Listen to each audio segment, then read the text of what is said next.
بسم اللہ الرحمن الرحیم اللہم صل علی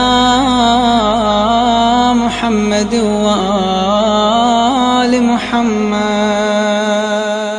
اس سے آگے میں نہیں عرض کروں گا. اس کے بعد دوسرا مرحلہ ہے کہ وہی جو بنیاد رکھی ان پر اچھی سی عمارت قائم کرو.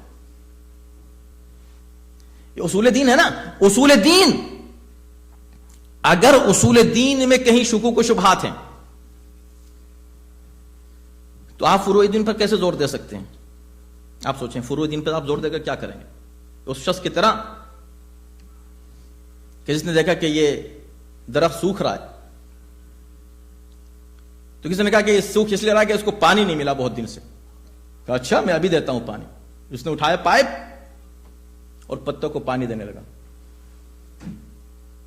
نے کہا بھائی ان پتوں کو پانی دینے سے کچھ نہیں. کہا پتے ہی تو سوکھ رہے ہیں.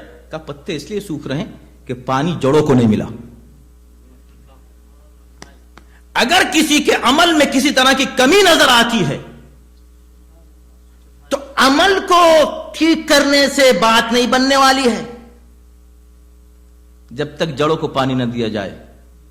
عقیدہ ٹھیک ہوگا، عمل خود بخود ٹھیک ہو جائے گا. سنک میں پانی آتا ہے نا، پانی آنا بند ہو گیا. انہوں نے کہا اس کو چینج کرو.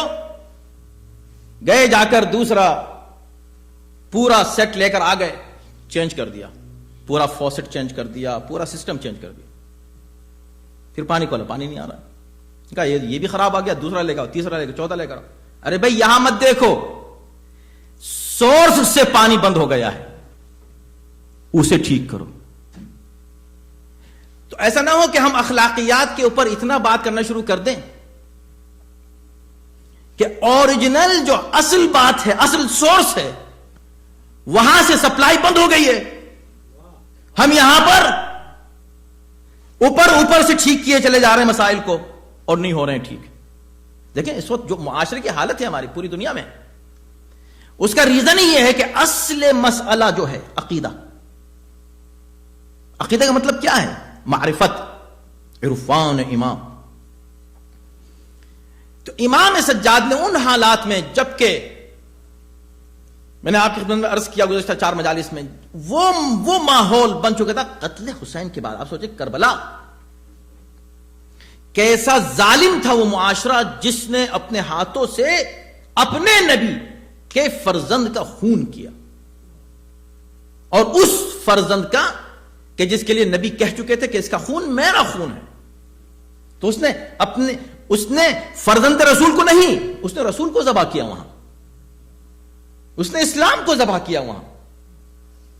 یہ معاشرہ تھا. اس معاشرے میں جو حسین کی بات سننے کو تیار نہیں ہے، جو علی کی بات سننے کو تیار نہیں ہے، اس معاشرے کی اصلاح کی ذمہ داری کس کی ہے؟ اب امام سجاد کی. آپ سوچیں کہ ایک ایسا خطیب، دیکھیں مولائے کائنات، جتنے خطبے ہیں مولائے کائنات کے، آپ ماشاءاللہ پڑھا لکھا مجمع ہے، کس زمانے کے ہیں؟ وہ جو 25 سال میرے مولا خاموش رہے، 25 سال سوچیں آپ، باب مدینۃ العلم 25 سال خاموش رہے. کتنی بد نصیب ہے یہ قوم، کتنی بدقسمت ہے یہ قوم. خاموش رہے. اس خاموشی میں 25 سال میں کتنے خطبے ہیں مولا کے؟ نہیں ہے. کوئی قابل ذکر خطبہ نہیں ہے. جتنے بھی خطبے آپ دیکھتے ہیں یہ اس وقت کے ہیں جب امام کو موقع ملا بات کرنے کا. اس لیے کچھ 25 سال میں جب ان کو کوئی سننے کو تیاری نہیں ہے تو وہ سنائیں کس کو؟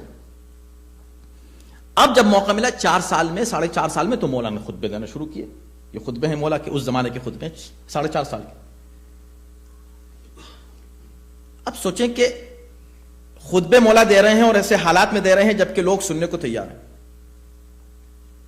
اس خطبے کی بات اور ہے، اور ایسے آڈینس ہیں جو سننے ہی کو تیار نہیں ہیں اور دشمن ہیں سب کے سب.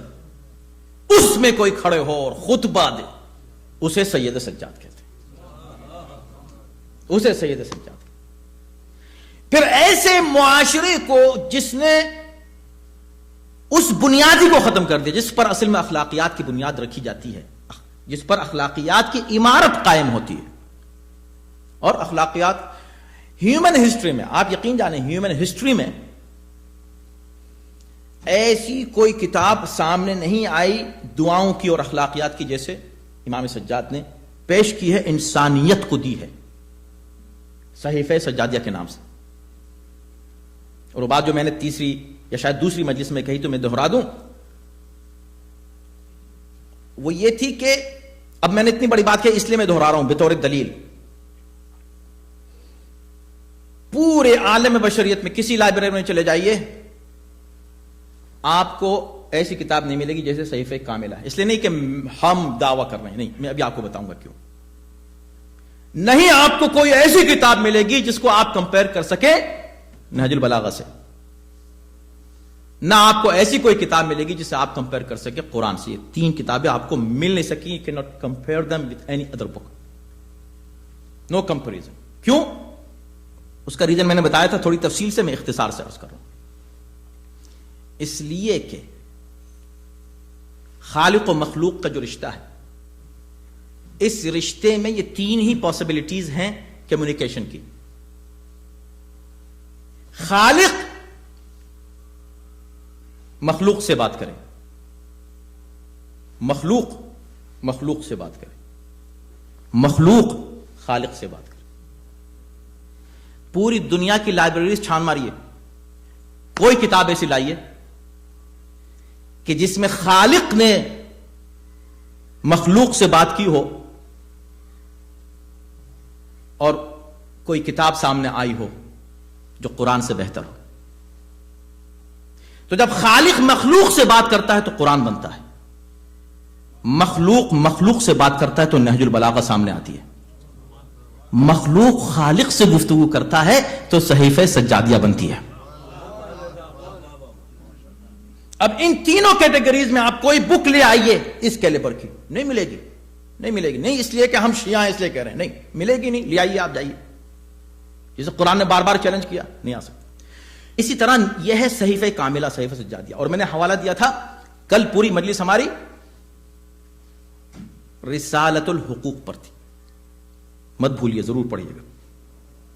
یہ وہ خزانے ہیں میرے مولا کے جو امام نے دیے ہیں اور اصول تربیت قائم کیا.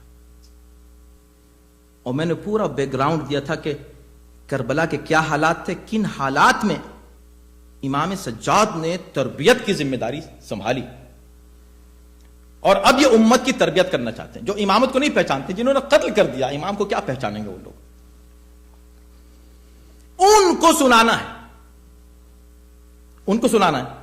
تو خطبے تو نہیں سننے والے ہیں، وہ آیتیں سننے کو تیاری نہیں ہے، وہ آیتوں کے غلط انٹرپریٹیشن کر رہے ہیں. وہ اب ان کی اصلاح کیسے ہو؟ تو امام نے یہ طریقہ اختیار کیا کہ مخلوق خالق سے بات کرنے لگا، مناجات کی شکل میں، دعاؤں کی شکل میں.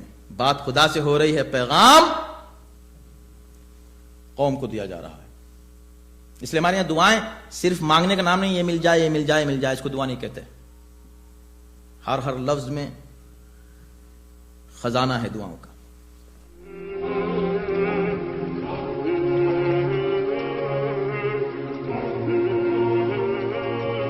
یا حسین